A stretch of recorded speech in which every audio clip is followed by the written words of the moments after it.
Don't turn me away. I can give you what no other woman will, said the Apache woman in the cold. The snow hit Cole Briggs like a slap from a frozen hand. He had ridden 3 days straight through the New Mexico Badlands, and his horse, Roan, was done. The animal's legs buckled at the crest of the ridge. Cole jumped clear before the horse went down, landing hard on his side in the snow, rifle skidding 10 feet ahead of him. He lay still for a second, the cold biting through his leather coat, wind cutting across the open flat like a saw blade. He got up. That was all he knew how to do. Roan was not dead, just finished. Cole pulled the saddle off him, patted the animal once on the neck, and left him standing in the snow. The horse would drift south toward the canyon brush. Maybe survive, maybe not. Cole had stopped bargaining with maybe a long time ago. He had 1 canteen, half a box of rifle rounds, and a knife he had carried since he was 17. The nearest town, Cutter's Flat, was 11 miles east. He had made that calculation before the storm rolled in. Now, with zero visibility and a wind that stole every bit of warmth before it reached the skin, 11 miles was a death sentence. He walked anyway. An hour in, his fingers stopped hurting. That was worse than the pain. He knew what it meant when fingers stopped hurting in cold like this. He tucked his hands under his arms and kept moving, head down, following the slope of the land by feel more than sight. He almost walked past the canyon wall. It rose out of the white like a black curtain. He pressed against it, and the wind dropped to almost nothing on this side of the rock. He followed the wall with his shoulder, moving east, and that was when he smelled it. Wood smoke. Not much of it, but real. He followed it. The cave mouth was barely 5 feet wide, hidden behind a cluster of juniper that had been bent sideways by years of wind. A fire burned inside, small and controlled, placed back far enough that no light would spill out to the open. Whoever had built it knew what they were doing. Cole pulled his rifle off his shoulder before he stepped through the junipers. The woman inside did not flinch when he came through the opening. She was crouched on her heels beside the fire, a blanket over her shoulders, dark eyes watching him the way a hawk watches something it has already decided about. She was Apache. That much was clear from the cut of her clothing and the beadwork on the bag beside her. Young, maybe 25. With a face that was steady and unreadable as stone. A knife sat on the flat rock next to her right hand. Cole kept his rifle at his side. He did not point it at her. She did not reach for the knife. "The fire's got room," she said. Her English was clean and direct, with an accent that belonged to no single place. He stepped in out of the wind. The cave was maybe 12 feet deep, 8 wide, with a natural chimney crack in the ceiling that pulled the smoke upward. Whoever had used this place before had stacked flat rocks into a windbreak near the entrance. Smart. Old work, but recently tended. Cole sat down across the fire from her. He held his hands toward the heat. The pain coming back into his fingers was the kind that made a man's jaw lock, but he welcomed it. Pain meant they were still his. Neither of them spoke for a while. "Your horse?" she asked. "Left him on the ridge. He quit." She nodded like she had already guessed as much. Cole looked at her more carefully now. She had a cut above her left eye, dried blood tracking down to her cheekbone. Her right boot had been removed, and the foot beneath was wrapped in a strip of cloth that showed a dark stain. Not fresh, but recent enough. "You're hurt," he said. "I can walk." "I did not say you couldn't." She looked at him over the fire. "You're Cole Briggs." He went still for just a moment. "You know me. I know of you.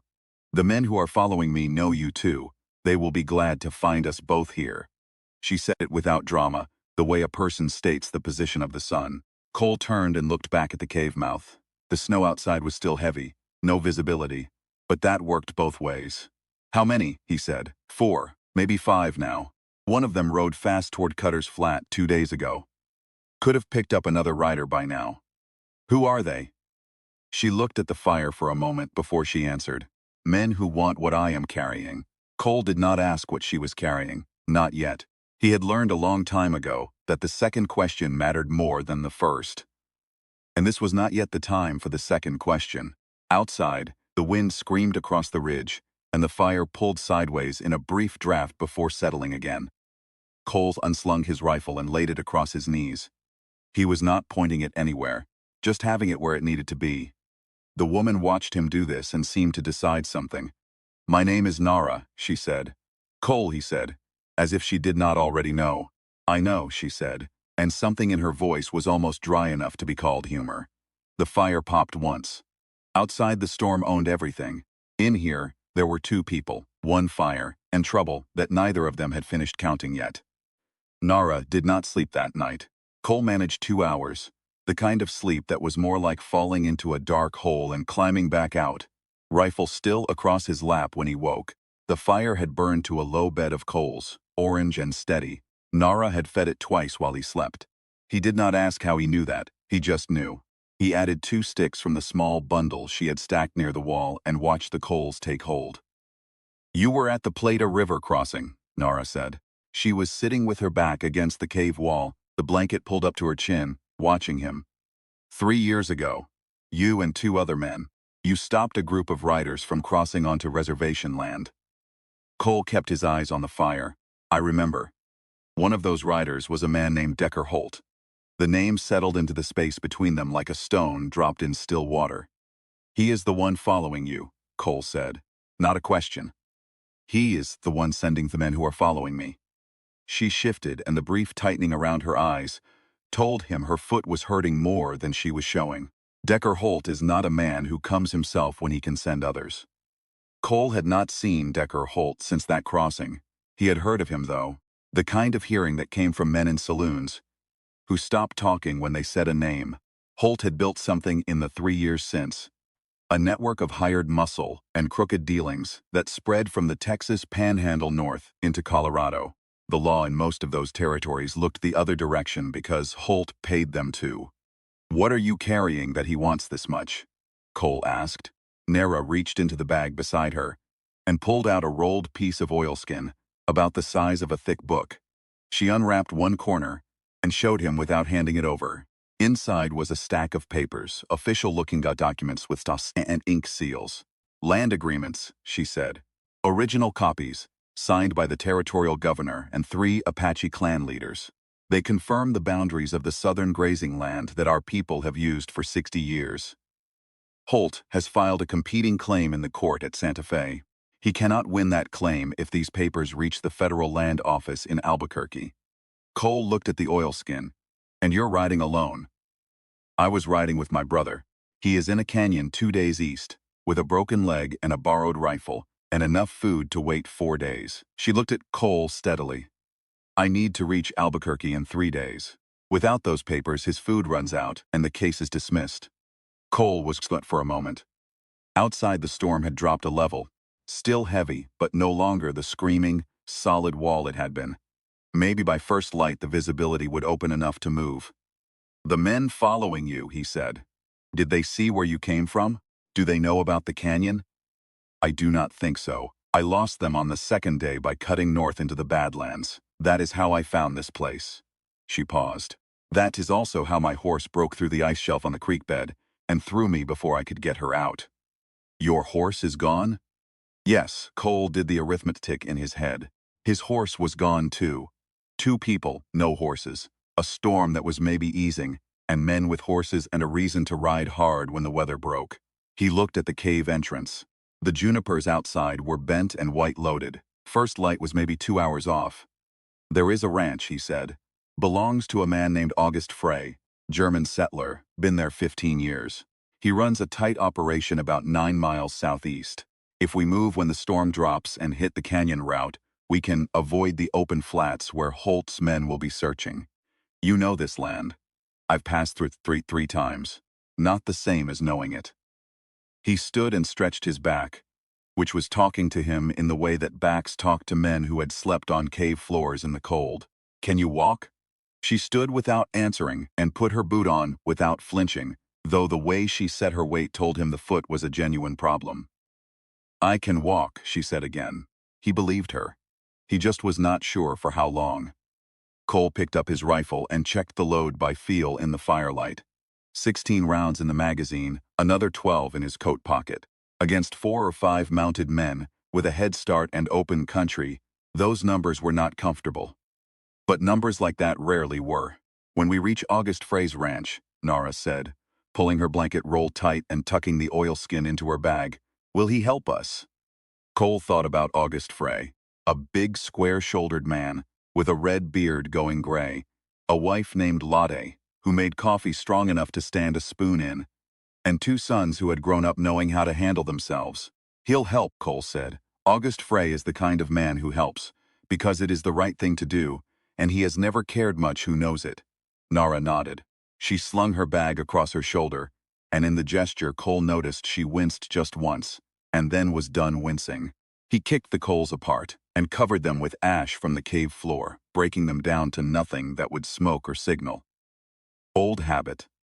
They moved to the cave entrance and stood in the junipers. The storm had dropped enough.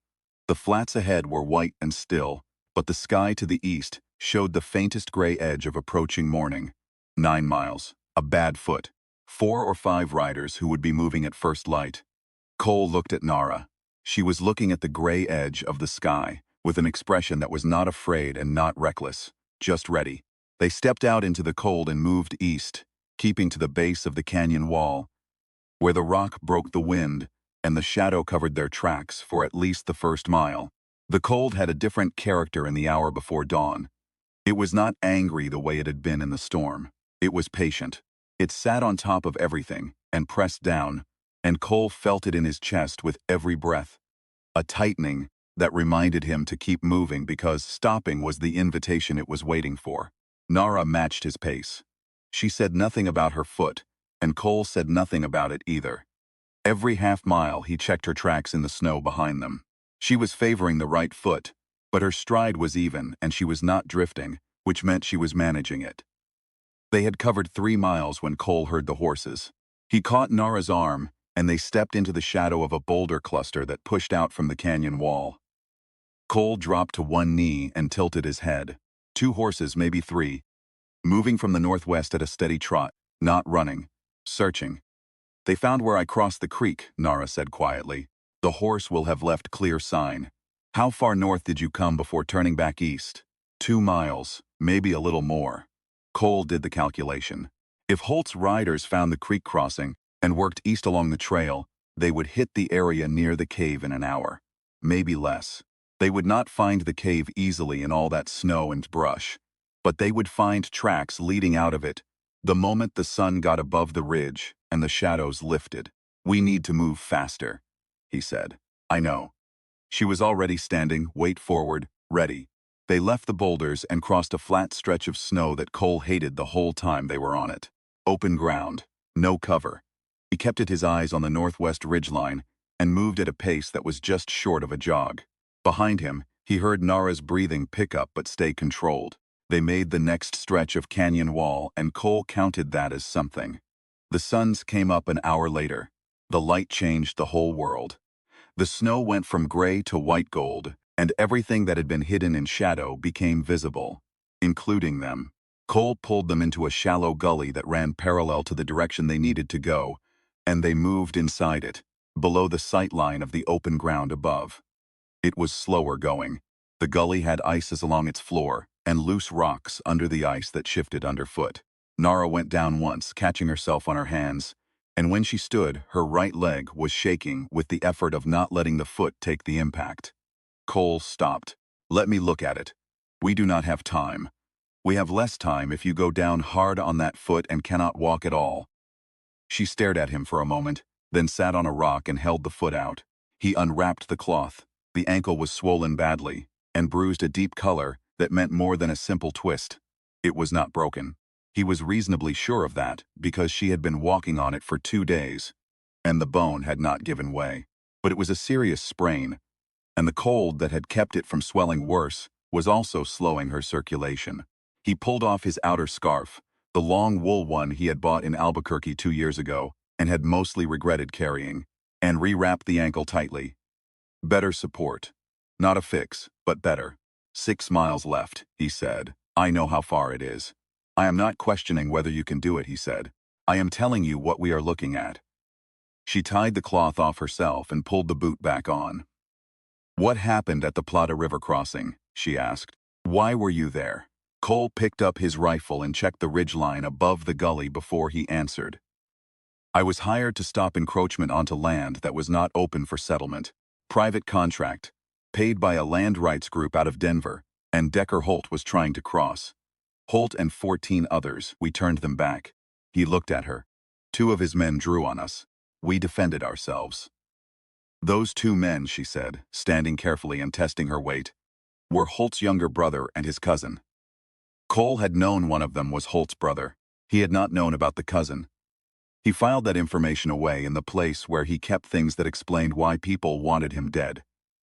They moved again, another 1.5 miles through the gully, and they came out onto a low ridge that looked south, across a broad valley. On the far side of the valley, Cole could see the dark shape of buildings in a fence line. August Frey's ranch. He was looking at it, calculating the open ground between here and there, when Nara touched his arm. He looked where she was looking. 3 riders were coming out of the tree line to the northwest, moving at a canter, heading south across the valley. They were not heading toward Cole and Nara. Not yet, but they were angling in a direction that would take them past the ranch. And if they saw tracks or smoke, or any movement between the ridge and the buildings, that angle would change. "They have not seen us," Nara said. "Not yet." Cole studied the 3 riders. One of them had a rifle across his saddle, which meant he was the one doing the watching while the other 2 moved. A standard search pattern. There are only 3. You said 4, maybe 5. The others may be on the east side. Cutting off the route to Albuquerque. Cole looked at the ranch. He looked at the 3 riders. He looked at the distance, the snow, the angle of the morning sun, and the one narrow strip of low ground that ran diagonally across the valley floor. A dry creek bed that would give them cover for maybe 2/3 of the crossing. "When I say move," he said, "we move fast. We go for the creek bed first. We stay in it until we are within 200 yards of the fence. Then we run." Nara looked at him. "On my foot. On your foot." She looked at the ranch. She looked at the riders. "Tell me when," she said. The riders turned north. That was the moment. Cole said, "Now," and they went over the ridge and down the slope at a pace that was faster than sensible and slower than ideal. He kept his eyes on the 3 horsemen, while his feet found the ground beneath the snow by instinct. Nara was right beside him, not behind him, and she was moving on that ankle with a kind of focused determination that reminded him of men he had known in very bad situations, who decided simply to be done with the difficulty of the moment. They hit the creek bed and dropped below the sight line. Cole pressed his back against the frozen bank and listened. Hoofbeats, steady and unhurried, moving north. The riders had not seen them. He looked at Nara. A bead of sweat had appeared at her temple, despite the cold. She was breathing through her nose, measured and controlled. 200 yards, she said quietly. 200 yards, he agreed. They moved through the creek bed, at a low crouch, ice cracking softly under their boots. 60 yards, 100. The ranch fence was close enough now that Cole could see the individual posts. 150, a shout from the north. Cole did not look. He grabbed Nara's arm and they came up out of the creek bed and ran. The front gate of August Frey's ranch was 180 yards away. Cole heard the riders change direction behind them, hoofbeats shifting from a trot to a hard gallop. He heard a rifle shot crack across the valley, high and wide, a warning, or a poor shot, impossible to say which. Nara was running. The ankle would pay for this later. Right now it was paying for something more immediate. The gate was 100 yards away. The ranch house door opened and a large man with a red beard going gray stepped out with a long rifle in his hands. He looked at the 2 people sprinting across his yard, then looked north at the 3 horsemen coming hard across the valley, and he shouldered the rifle and fired once into the air. The riders pulled up. They were close enough now that Cole could see them clearly. 3 men on good horses. The one in the center was young, sharp-featured, with a sheepskin coat and a flat expression that reminded Cole of men paid to do a job and not paid to ask questions about it. Cole and Nara came through the gate, and August Frey stepped between them and the riders without being asked. "Private land," Frey said. His voice carried across the yard with the kind of weight that came from a man who had built something with his hands and was not prepared to lose it to anyone. "You are past the line." The rider in the center looked at Cole. He looked at the woman. He looked at the oilskin bag she was carrying. "Those 2 are wanted for questioning in a land dispute matter," the rider said. "We are authorized agents acting on behalf of the Holt Land Development Company." "I know what you are," Frey said. You are 3 men on my land with guns. Get off it. One of the other riders shifted, and Frey's rifle moved without haste and without hurry to a position that addressed that shift immediately. Behind Frey, the ranch house door opened again, and his 2 sons came out, neither of them empty-handed. The center rider looked at the situation in front of him. He looked at it for a long moment. This is not finished, he said. Everything ends somewhere, Frey said. This ends here for today. The 3 riders turned and went back across the valley at a walk, which was the kind of retreat that tried to look like a decision rather than a withdrawal, but was clearly the second thing. Cole let out a breath. Frey looked at him. Frey looked at Nara. He looked at her ankle, and the oilskins and bag, and the rifle Cole was holding, and the entire story that those 4 things told together. Come inside, Frey said. Lot made coffee. Inside the ranch house, the heat from the iron stove hit Cole like a physical thing. He stood near the door for a moment and just let it happen. Lot Frey was a compact woman with silver-streaked hair and efficient hands that had already started pulling cups down before Cole had taken his coat off. She looked at Nara's ankle, looked at the cut above her eye, and made a single sound that was not quite a word but communicated something along the lines of, "We will fix this," without any ceremony about it. She sat Nara down and got to work. August Frey poured 2 cups of coffee and handed one to Cole, and kept one for himself. They stood at the kitchen window and looked north across the valley. The 3 riders were out of sight now. Holt's men, Frey said, not a question. His operation, Cole said. The woman is carrying land agreement papers that will settle a boundary dispute if she can get them to the federal office in Albuquerque by tomorrow evening. Frey was quiet for a moment. And if she doesn't, her brother is in a canyon 2 days east with a broken leg and 4 days of food. Frey turned that over in his mind. The case gets dismissed.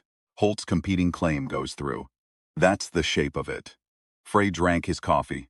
I have 2 good horses rested and ready. My boy Cal knows every trail between here and the San Marcos Pass. He can ride ahead and make sure the route is clear. He paused. How many more does Holt have in the area? Cole thought about what Nara had said. 4 or 5. 3 accounted for to the north. 1 or 2 more, possibly east, covering the Albuquerque approach. Frey nodded slowly. Then you'll need more than fresh horses. From the table, Nara spoke. She was letting Lot rewrap the ankle, and she had a cup of coffee in her hands, and her back was straight. Mr. Frey, I cannot ask you to put your family in danger. Frey looked at her. You are not asking, I am telling. He said it in the same level voice he had used at the gate, the voice of a man who had made up his mind well before the conversation started. This land has been here. The people who were here before this land had fences on it, have the same right to their agreements honored as anyone else. That is not a complicated idea. Nara looked at him for a moment. Something shifted in her expression that was not weakness and was not sentiment. It was something more like recognition, the look of a person who expected to fight alone and found they did not have to. Thank you, she said. Cole set his cup down. We need to move within the hour. Once those 3 riders report back, Holt will move more men if he has them. Frey was already moving toward the door to the barn. Cal, he called. His elder son appeared from somewhere, a young man of maybe 22 with his father's build and his mother's quick eyes. Saddle Dancer and the gray, Frey said. And saddle your own horse. You're riding south with these 2. Cal Frey asked no questions. He pulled his coat from the hook by the door and went to work. While the horses were being prepared, Cole sat across the table from Nara and they went over the route. She knew the southern approach to Albuquerque better than he did, having traveled it twice. He knew the San Marcos Pass and the terrain north of the city. Between them, they built a picture of the path, and the 2 or 3 points where Holt's remaining men were most likely to be waiting. The river crossing at Bosque Flat, Cole said. That is the choke point. 1 man with a rifle in the rocks above it can hold 2 riders for as long as he needs to. Then we don't cross at Bosque Flat, Nara said. She traced a line with her finger on the table. There is a shallow ford 3 miles north. It adds time but removes the risk. Cole nodded. That was sound thinking. Lot Frey appeared with a cloth bundle, food for the ride, bread and dried meat, and a waxed paper parcel of something that smelled like it had cinnamon in it. She handed it to Nara without explanation and went back to the stove. Cal appeared in the doorway. Horses are ready. Cole stood and put his coat back on. He checked the rifle load one more time, settled the belt with the spare rounds, and picked up his hat. Nara stood. The rewrapped ankle held her weight more cleanly than before. She tested it with a careful step, then two, and nodded once to herself. August Frey held the door. They went out into the cold, which had pulled back from the morning's worst, but was still present and interested. 3 horses stood at the gate, breathing steam. Caffel Frey was already in the saddle on a rangy buckskin, rifle in the scabbard and his coat buttoned to the collar. Cole took the gray and helped Nara onto the darker horse, a quick-looking animal with a calm eye.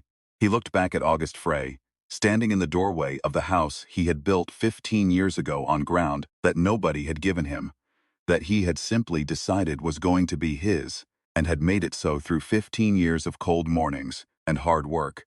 I'll get word to you from Albuquerque, Cole said. Frey lifted one hand. Ride straight. They turned south and rode. The San Marcos Pass was narrow and long, a corridor between 2 rock faces that squeezed down to 30 feet at its tightest point. Cole had been through it twice before. Both times he had been alone, moving at his own pace with no pressure behind him. This time the pressure was considerable. Cal Frey set a smart pace. He rode like a man raised on this country, reading the ground 10 yards ahead, picking the firm surface under the snow, without appearing to think about it. Cole stayed to his right, and Nara rode slightly behind. On the left, the oilskin bag, secured across her body with a strap she had fashioned from her blanket roll. They had been riding an hour when Cal raised a hand. They stopped. Cal was looking at the ridge above the east side of the pass. Cole looked and saw what the younger man had already spotted. A single figure, on foot, moving slowly along the ridgeline, too far to identify, moving parallel to the pass, which meant watch on it rather than crossing it. One man, Cole said quietly. There will be another. On the west ridge, Nara said. She said it with the certainty of someone who had thought through the approach. If they are Holt's men, they will signal each other when we enter the pass. Cal looked at Cole. There's an old stock trail that comes around the east ridge, stays below the sight line for most of the way, adds 40 minutes. 40 minutes. Cole looked at the sky. The light was past noon. Albuquerque was 3 hours at a solid pace from the south end of the pass. The land office closed at 5 in the evening. The numbers worked, but only barely. Take the stock trail, Cole said. Cal turned his horse without argument and led them off the main approach, cutting east through a stand of scrub pine. The trail he found was barely a trail, a line of slightly less difficult ground, through the rough country, the kind of path made by animals rather than men. It wound and doubled and dropped into a creek cut before climbing back up.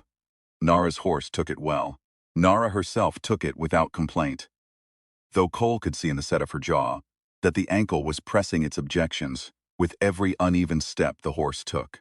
They came around the east ridge, with the watcher above them and behind them, and Cole let out a slow breath. The south end of the pass opened onto a long slope that ran down to the desert floor, and from the top of that slope, Albuquerque was visible in the distance, a scatter of adobe buildings, and the dark line of the Rio Grande beyond them. They had made it past the pass. They had not made it past everything.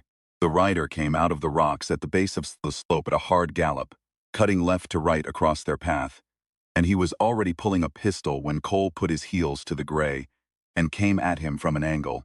Cole did not go for his rifle. He drove the gray directly at the rider's horse, and the collision of 2 horses at that speed, and that angle was enough to knock both animals sideways, and the rider lost his pistol in the scramble of hooves and snow and confused horseflesh. The man grabbed his saddle horn with both hands, and his horse bolted south, away from them, carrying a rider who had lost any desire to press the situation. Cole brought the gray back around. The horse was shaking his head but sound. Nara was 10 yards back, watching him with an expression that was difficult to read. Cal had his rifle out and was watching the ridges. Nobody else appeared. Go, Cole said. Now. Fast. They went down the slope at a pace that was close to reckless, hooves, throwing up fans of snow, and they hit the desert floor and kept going, trading the snow for hard-packed sand and rock, and the horses stretched out into a genuine run for the first time all day. Cole rode with the wind in his face and the gray under him. running like a horse that had been waiting all day for exactly this. And he looked left and saw Nara riding, with the oilskin bag pressed flat against her body and her eyes straight ahead. And there was something in the way she rode that was not desperation and not relief, but the clean, focused drive of a person who has decided on the outcome and is simply making their way toward it. The buildings of Albuquerque rose ahead of them. They came in off the desert road at a trot, slowing the horses as the streets appeared. Adobe walls on both sides. People stepping back to watch three riders come in hard from the north. Cole pulled up at the first person who looked like they knew the town. "Federal Land Office," he said. "Where?" The man pointed. 2 blocks east south side of the plaza. They rode the 2 blocks. Cole checked the sun, maybe 40 minutes before 5 o'clock. Nara was off her horse before it fully stopped, the oilskin bag in her hands. She did not run, but she walked at a pace that was 1 step below it. And Cole and Cal brought the horses to the rail and followed her to the door of the land office. The office was a square adobe room with a long wooden counter and 3 desks behind it, and a man at the closest desk who looked up with the expression of a man who had been about to start putting things away for the evening. Nara set the oilskin bag on the counter and unwrapped it with steady hands. The documents came out clean and flat, the ink stamps bright, the signatures clear. "Boundary agreements pertaining to the Southern Grazing Reservation," she said. "Apache clan signatures and territorial governor's seal. I need these received and recorded before the close of business today." The clerk looked at the documents. He looked at Nara. He looked at Cole Ankle standing behind her, still wearing the cold of the road, still carrying the visible evidence of a difficult journey. He pulled the documents toward him and began to read. The clock on the wall above the desk said 4:23.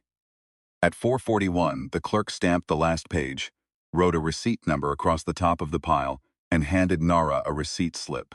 "Filed and recorded," he said. "These are now part of the official record." Nara took the receipt slip. She looked at it for a long moment. Then she folded it carefully and put it inside her coat, against her chest, where no wind could reach it. Cole stood beside her and did not say anything, because there was nothing to say that the moment had not already said for itself. Outside, the sun was going down over the Rio Grande, painting the water a color that had no adequate name. Cal Frey was watering the horses at the plaza trough, and people were moving along the streets in the easy way of people who had not spent the last 2 days in the cold being hunted across the high country of New Mexico. Nara stood on the step of the land office and breathed the desert air. "Your brother," Cole said. "My brother," she agreed. "I need to send a rider east to him, and a doctor." She paused. "And get word to the clan leaders that the papers are filed." Cole looked down the street. "There's a telegraph office 1 block west. We can send messages to 3 places at once." She turned and looked at him. It was the first time since the cave that she had looked at him without the particular weight of everything they were moving through, pressing on the moment. Just a clear look. "You did not have to do any of this," she said. Cole picked up his hat and resettled it on his head. "I was going the same direction." She looked at him long enough that the words had time to be evaluated for what they were, which was technically true, and also not the whole truth, and she seemed to decide she understood the difference. "Same direction," she said. "All right." They walked toward the telegraph office together in the last of the fading light, and somewhere to the north Decker Holt would be getting word that his men had failed. And that would be a problem for a different day, because there were always different days, and there was always more trouble somewhere on the horizon of this wide, cold, difficult land. But the papers were filed. The boundary was recorded, and a woman who had ridden 3 days through a storm, with nothing but her own will, and a bad ankle had done what she came to do. That was the shape of it. That was enough.